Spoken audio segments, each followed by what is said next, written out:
Story 1. I never liked night driving. Something about the empty roads, the yawning blackness beyond the high beams, always made me uneasy. But when my mom called from 2 states over, crying that my uncle had passed unexpectedly and that she needed me home, I didn't think twice. I packed a bag, filled up the tank, and hit the highway just past 10 p.m. It was a 10-hour drive. I told myself I'd stop if I got tired, but I never did. Not exactly. Just a strange kind of buzzing fatigue that made everything feel slightly out of sync, like I was underwater. The highway was mostly empty, save for the occasional truck rumbling past. No radio, no podcasts, just the hum of tires and the occasional roadside sign blinking past in the dark. Around 2 a.m., I pulled off for gas. A small flickering Chevron station sat in the middle of nowhere. Flat land stretching out in all directions. The air was thick with bugs and humidity. The kind that makes your shirt stick to your back the moment you step outside. The fluorescent lights above the station buzzed like a dying fly. Inside the convenience store, the clerk didn't look up. He just sat there, eyes glued to a tiny black and white TV, playing static, the kind of static you don't see anymore. I paid cash, grabbed an energy drink, and walked back out. That's when I noticed a figure across the road. Just standing there. A man, I think. He wasn't moving, not even a little. No flashlight, no car, just a shadow in jeans and what looked like a white hoodie, staring toward the gas station. I didn't think much of it at first. Maybe someone waiting for a ride. But when I finished filling up and glanced back, he was gone. Just gone. I got back on the highway, and about 5 minutes later, I passed him again. Same guy, same hoodie, same spot, just standing there on the shoulder, facing the road. My heart jumped. I thought maybe I was hallucinating. Maybe the fatigue was worse than I thought, but I kept driving. Then I saw him again, 10 miles up the road, standing beneath an overpass this time, still facing the road. I slowed down, pewed at him as I passed. He didn't move, didn't flinch. I couldn't see his face clearly, but the skin on his jaw looked pale, off, like it didn't belong. I told myself it wasn't the same person. Couldn't be. Maybe it was some weird backpacker thing. Maybe I was just tired. I tried not to think about it, but something felt wrong. I passed another mile marker, then another. The road dipped, then rose again into a long, flat stretch. My headlights reached far into the night and lit up another figure, standing dead center in the lane. Same clothes, same build. I slammed the brakes. Tires screamed. My seatbelt locked across my chest. The car came to a stop, just feet from where he stood.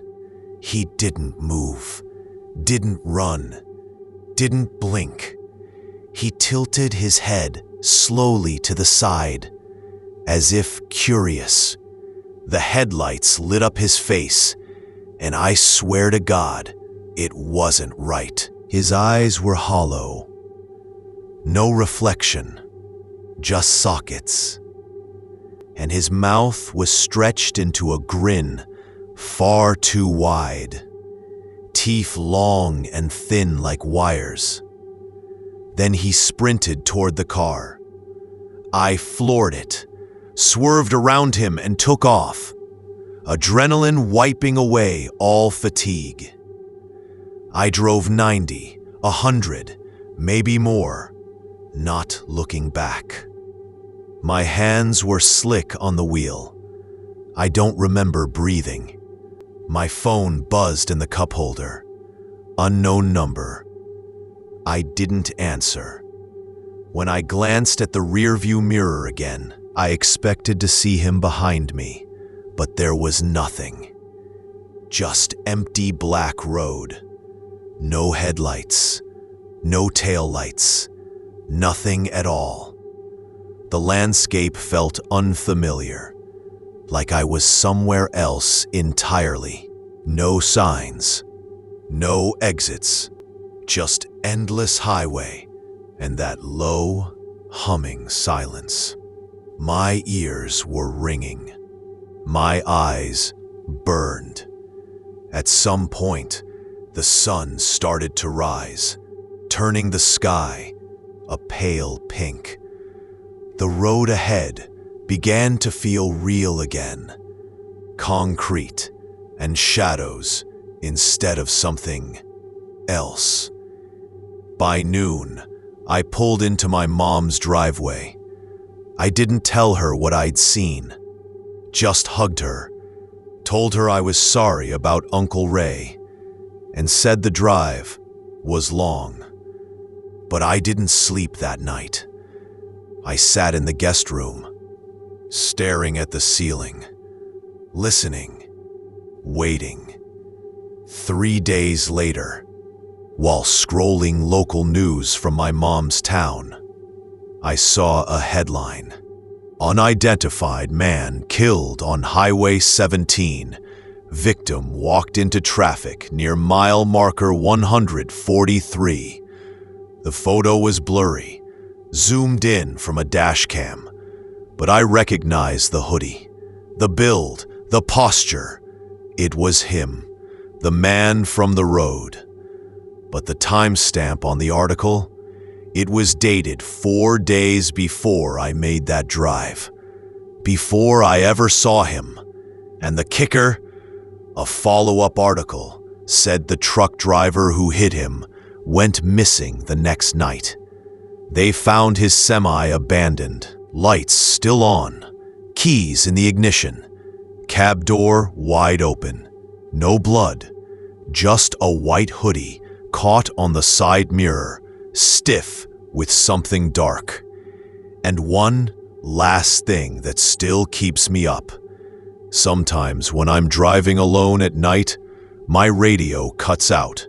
Static floods the speakers, and faintly, like it's far away, I hear breathing, or worse, laughter. Story 2. I was driving through northern Arizona, late summer, the kind of night where the desert heat lingers like a fever even after sunset. My girlfriend Claire was asleep in the passenger seat, head tilted toward the window, earbuds in. We'd been on the road for over 8 hours, heading toward Flagstaff after a long weekend with her family in Sedona. I didn't want to stop. I just wanted to get there, check into the motel, and sleep. The highway was a 2-lane ribbon slicing through nowhere. No lights, no towns, just endless scrubland under a canopy of stars. The moon wasn't out, and the blackness between the stars felt deep, deeper than it ever should be. I remember how quiet it was. That's the first thing that sticks with me. Even with the windows rolled up and the engine humming, there was a silence pressing in from outside. It wasn't peaceful. It felt vacant. About 30 minutes past midnight, I saw the first strange thing. A wooden sign on the right side of the road, crooked and homemade, hanging from a splintered post. "Turn back." I slowed slightly as we passed it.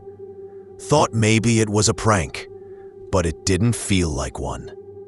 The letters were big, carved deep, and painted in something dark that had run down the wood like tears. I glanced at Claire. She was still out cold. I told myself it was probably nothing. Maybe a leftover from some off-grid nut with a YouTube channel. I drove on. 10 minutes later, I saw another sign. This one was nailed to a telephone pole. "Do not keep driving. He waits ahead." It was newer. The paint was fresh, still shiny in the high beams. I let out a slow breath and adjusted my grip on the wheel. The landscape around us hadn't changed, but I suddenly felt trapped, like I was inside something instead of moving through it. Like the desert had swallowed us whole and didn't plan on letting us go. Claire stirred beside me. She blinked a few times, pulled out an earbud, and looked around, confused. "Where are we?" she asked, rubbing her eyes. "About an hour from Flagstaff," I said, trying to sound calm. "Go back to sleep." She sat up straighter. "It's weirdly dark out. Did you dim the headlights?" "No," I said, glancing down. "They're on full." She looked out the windshield and frowned. "Feels like we're driving through smoke." It did. The road ahead had become oddly murky, not fog exactly. There was no moisture on the windshield, no haze in the air, just darkness thickening, closing in. Claire shifted uncomfortably. "This doesn't feel right." A new sign appeared. This one planted dead center in the shoulder gravel. "Headlights, draw him." My chest tightened. Claire read it out loud and looked at me, panic starting to edge into her voice. "Who the hell is him?" I didn't answer. My eyes were scanning the horizon for anything. Cars, lights, a building, a cell tower, anything human. And that's when we saw him. A figure in the road, far ahead, standing completely still. He was facing us. I slowed down. Reflex, I guess. I squinted, trying to make out more detail. He wore what looked like a long black coat, almost like a duster. A wide-brimmed hat cast his face in shadow. "Don't stop," Claire said immediately. Her voice was low, but firm. "I'm not," I whispered, as if talking louder would draw attention. We drove closer. He didn't move, didn't flinch, didn't even sway from the breeze. I changed lanes to pass, heart thudding. And then the car flickered. Dashboard lights dimmed. Headlights flickered for a heartbeat. Claire gasped. "What the hell?" she snapped. "Did the car just—" The lights came back on, and he was gone. No figure, nothing. "Where did he go?" Claire asked, twisting in her seat. Where the hell did he go? I didn't answer. I couldn't. There was no ditch, no trees, no place to hide. But he wasn't there anymore. Then came the sound, a low hum, a vibration. It wasn't the engine. It came from the vents. At first, I thought it was static, but as it grew louder, I realized it was whispering. Faint voices. Dozens of them, all speaking too fast and too low to understand. Claire covered her ears and screamed, "Turn it off!" I slammed the AC switch, Nothing happened. The whispers got louder. I hit the brakes and skidded onto the shoulder. Killed the engine. The car went silent. The whispers stopped. We sat there for what felt like 10 minutes. Neither of us spoke. The desert air was dead still, and somehow it felt colder now. Claire was crying quietly, holding her arms close. I reached over and squeezed her hand. "It's okay," I said. "We'll wait for morning. Just stay in the car." She nodded, but her eyes were on the rear-view mirror. "Don't look," I told her, but she did. She stiffened and whispered, "He's behind us." I turned slowly. The figure stood about 20 feet back, just behind the red glow of the taillights. He was closer now, hat pulled low, face still obscured, but this time I could see what he was holding. A lantern. Not a modern one, an old oil lantern, unlit. He raised it slowly, and with his other hand, pointed it directly at us. The meaning was clear. "Get out." "Drive," Claire said. "Now." I turned the key. The engine sputtered, then caught. Headlights snapped on. The figure vanished. We didn't scream. We didn't even talk. I floored it and didn't stop for another hour. The road eventually returned to normal. We saw other cars, signs, civilization. We checked into a Motel 6 in Flagstaff and didn't sleep. Just laid in the bed, eyes wide, waiting for the whispers to return. The next morning, I told the guy at the front desk what happened. Just vaguely. I said we got spooked by someone walking on the highway. He just nodded. "You took Route 89 through Navajo land?" "Yeah. Locals don't drive it at night," he said, voice flat. "They say something old still walks that road, something that used to be human." I asked him what he meant, but he just shook his head and went back to typing. I don't know what we saw that night. Maybe it was a warning. Maybe it was something worse. But sometimes, when I'm driving alone, I see the same lantern in the distance, swinging, softly, waiting. Story 3. I was 26 when it happened.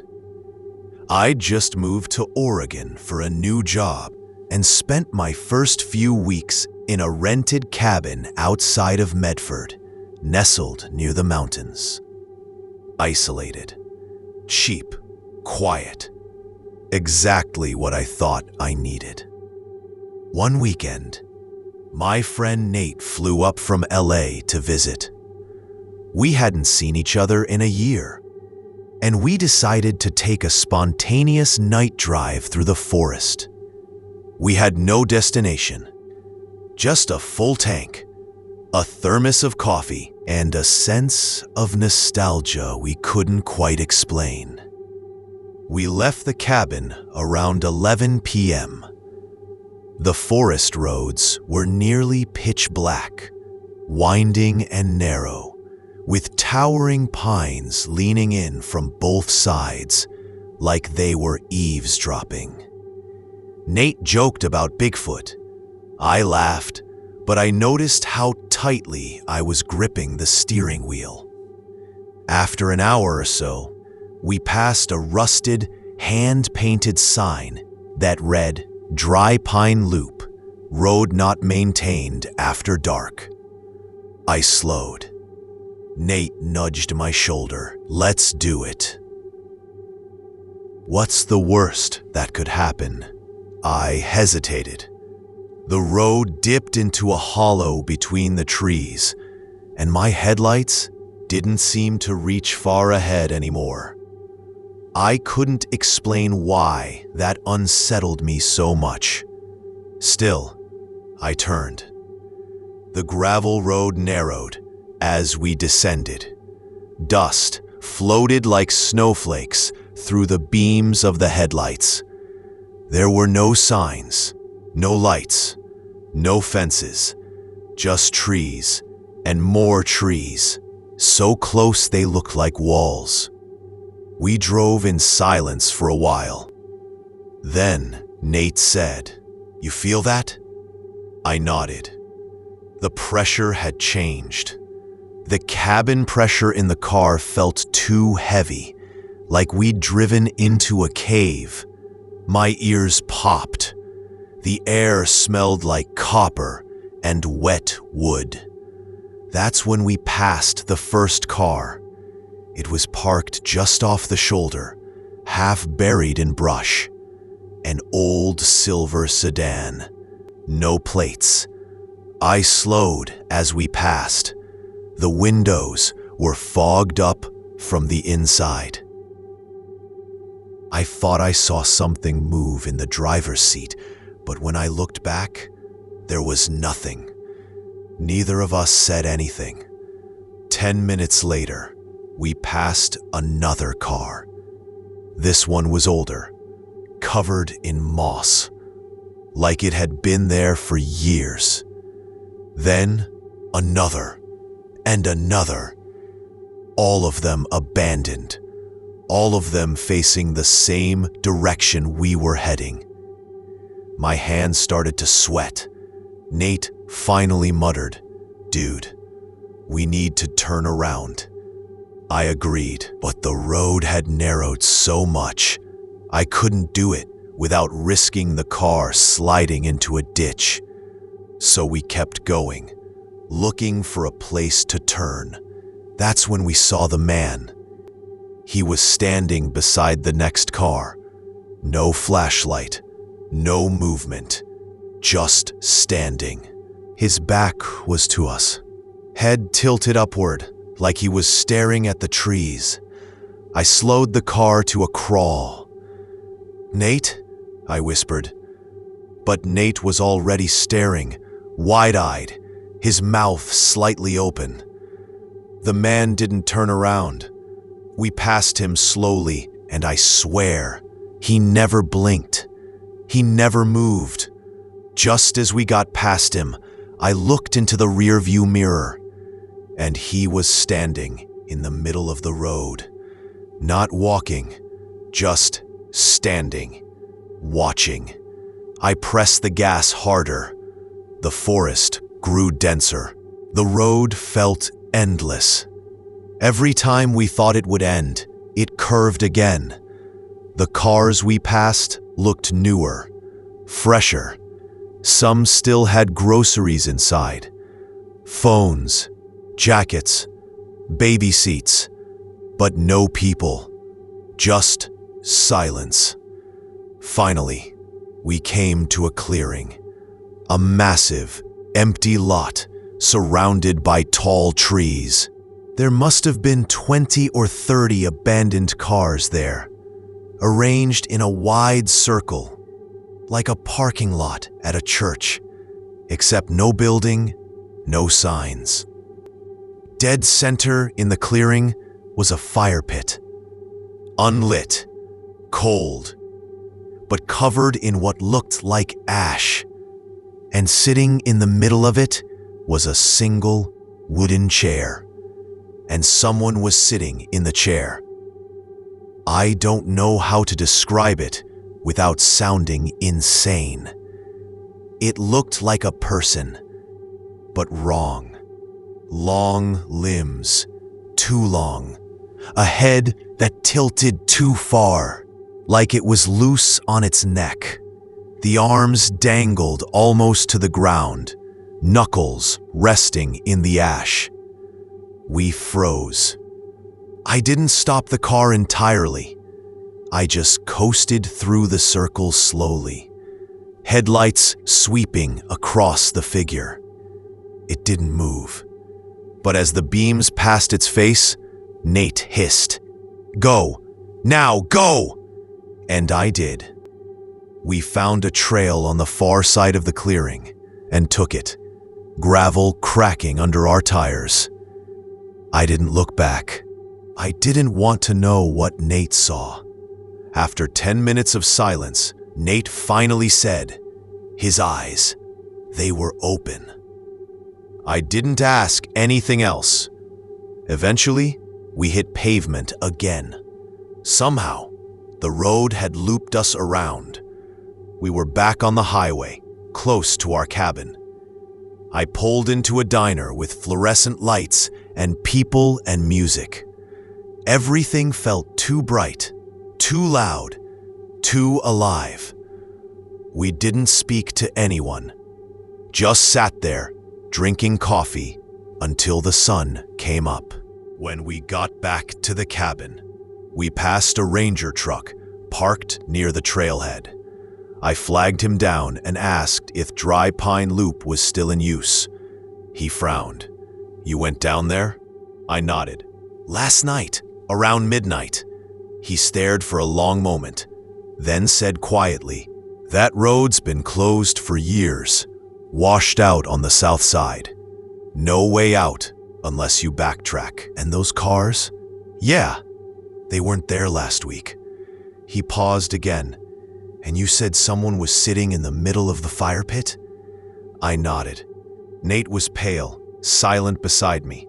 The ranger glanced toward the trees. If you see them again, he said, don't stop. Don't honk. Just keep driving. And whatever you do, don't ever return alone.